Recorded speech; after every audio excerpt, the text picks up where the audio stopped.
ఎంత బాగా దండం పెట్టుకుంటుందో. దండం పెట్టుకున్నావా స్వామికి? ఏది ఏముంది అక్కడ? ఏముందమ్మా? ఇచ్చుడు ఇచ్చుడు మమ్ము. దండం పెట్టుకున్నావా? దండం పెట్టుకో, స్వామికి దండం పెట్టుకో.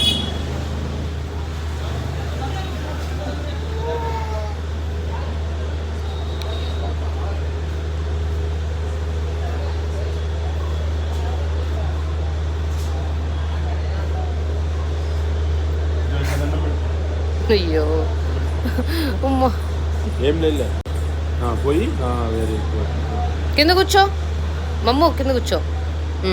దండం పెట్టుకో, ఇంకా దండం పెట్టుకో, దండం పెట్టుకో. ఎంత బాగా పెట్టుకుంటుందో.